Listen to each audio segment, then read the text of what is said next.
Welcome to the HardCIDR Networking Academy. My name is Kyle Prevost, and today we'll be talking about the Dynamic Trunking Protocol, also known as DTP. You might be thinking to yourself, what the heck is DTP? And do I really need this? I mean, how does it help in any way? Well, it's a Cisco proprietary way of negotiating trunk links between two switches, and also their encapsulations. And let me give you an example of why you need DTP and why it's important. Alright, let me clear some of this writing off. But pretty much, let's say there's switch 1 and switch 2. Switch 1, you enable trunking on switch 1. And it is trunking ISL, so it is encapsulating the frames with ISL and sending them to switch 2. Switch 2 is not running DTP, and trunking is not enabled. It is set to an access port. What happens? Well, two things can happen. One, a layer 2 loop can actually form in this scenario, and B, all those ISL frames coming into that switch port on switch 2 will get dropped, even though switch 1 says it is trunking. The trunk is up. So that's why we need DTP, is so that switches can agree on not only the status of a trunk link, but also whether or not to use a certain encapsulation. Let's take a look at the 4 modes of DTP. They are auto, desirable, on, and off. Very simple, no need to complicate it, and really there's only one question you have to ask yourself. Which side is doing the talking? Now DTP is at its core a protocol that negotiates something between two switches. Now you can almost relate switch communication to human communication in a way. So like any human negotiation, there's a side that listens and a side that talks. Now when I go through the different DTP modes, keep that in mind, which side is doing the talking and which side is doing the listening, or if they're not talking or listening at all, because that is the key to understanding the different modes of DTP. Alright, let's take a look at our first DTP mode, which is auto. It is the default switch port mode for Catalyst 3560 switches, so you'll be seeing a lot of it right out of the box. Now this is the mode where DTP is both on and in a listening state. So the switch is not trying to actively create trunk links in this mode, but rather is waiting for a DTP frame to come into that switch port and say, hey, I want to become a trunk link. It is a pretty safe mode because it's not trying to create trunk links in your network, but rather is waiting for another side to initiate the trunk negotiation. As you can see from the little picture down in the bottom right hand corner, it's listening time. It's just listening for DTP frames in, and it won't do any of the talking here, just listening. Let's take a look at how DTP auto mode is configured on the switch. Alright, let's jump over to switch 1. Alright, we're on switch 1 right now. Let's go into global configuration mode. Let's go onto a switch port here. We'll pick 0/13, and it's actually very simple. All you have to do is type in switch port, mode, dynamic, auto, and boom. Now by default, since all the switch ports out of the box on a 3560 are switch port mode dynamic auto, this didn't do anything at all. But that's the command. We can verify that is actually in dynamic auto mode by running the show interfaces switch port command.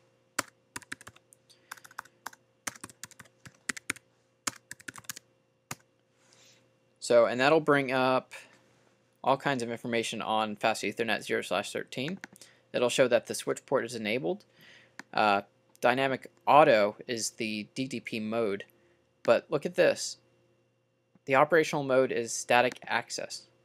What does that mean? It means that there's no trunk link here. It's just a static access port right now. That's because both sides are set to dynamic auto, so nobody's doing any talking. Everyone's just listening and no negotiation is going on.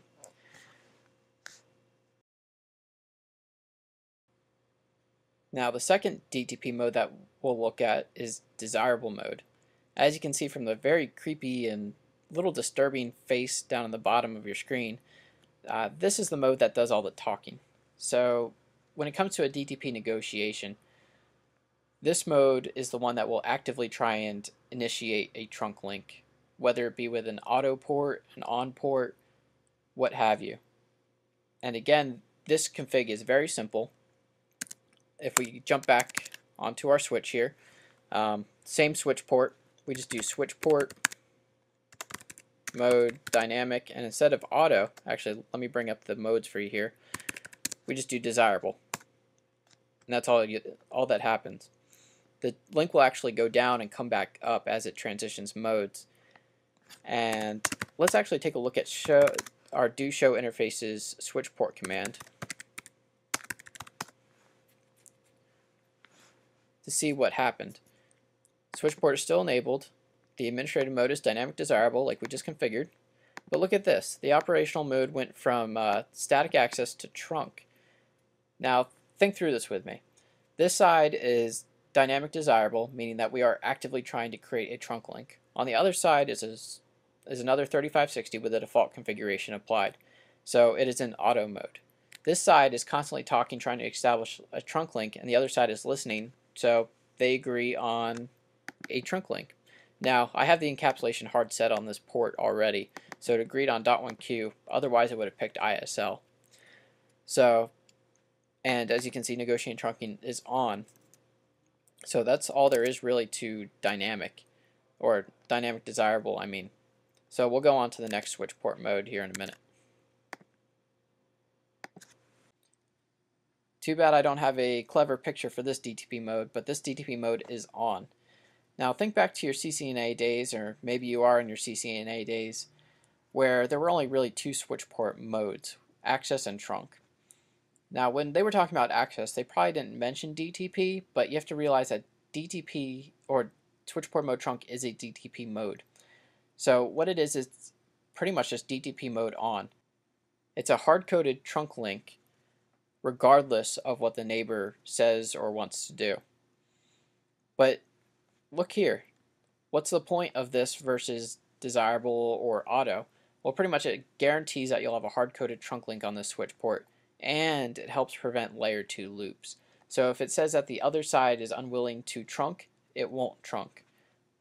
It won't say it's trunking. So it still gives you a little bit of that negotiation, some feedback on both sides, but at the same time it guarantees that, you know, the trunk link won't go down inexplicably.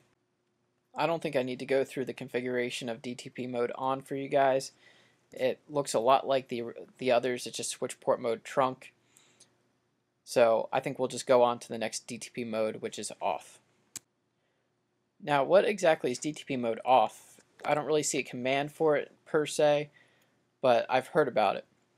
Well, there's only two ways to completely turn DTP off on a switch port. Those are switch port no negotiate and switch port mode access. So switch port mode access is pretty self-explanatory. If you set a switch port to be access, meaning there's only one VLAN on the port, a trunking protocol can't run on it. So that's pretty self-explanatory. But switch port no negotiate is actually pretty interesting. If you hard code a switch port to be a trunking switch port, like switch port mode trunk, you can apply this extra configuration on there, and it'll turn DTP off on that interface. There's really no advantage to doing that. It won't be sending DTP frames out, but it can create layer 2 loops, and it will, well, it's just confusing, because we go back to our original example here, where switch 1 would be trunking. You set that as a hard-coded trunk that way. And let's say switch 2, this is an access port over here. So yeah, switch 1 will show that it is trunking with switch 2, when actually switch 2 is not trunking. So switch 1 will be trying to send DTP frames and VLAN information this way, but switch 2 will be discarding the frames, or it really won't know what to do with it. So it's better to use the no negotiate command with caution, just as a rule of thumb. And going back to our original example here, our theme with the cartoon characters, DTP mode off is literally just saying I'm not talking to you. And you can achieve that again with the switch port no negotiate and switch port mode access commands. Let me show you the switch port no negotiate command really quick. There's really nothing special, but we're under our interface fast Ethernet 0/13 right now. So all we have to do to turn DTP off is switch port no negotiate, and boom. That's all there is to it.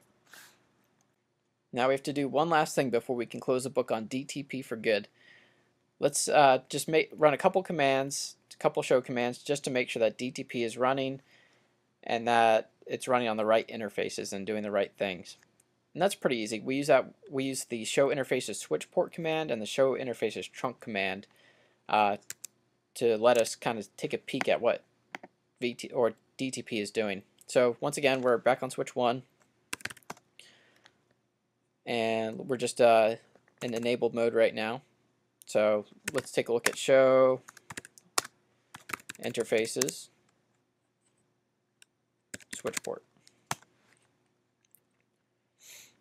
And as you can see, show interfaces switch port gives you a lot of information about, surprise, the switch port. You can see that the switch port is enabled, administrative mode, the operational mode. If it's trying to negotiate encapsulation or not, pretty much if DTP is on. You can see if the negotiation of trunking DTP is on. You can see the access mode VLAN, native VLAN, voice VLANs, private VLANs. Pretty much anything that has to do with the switch port will take place, or you can verify with this command.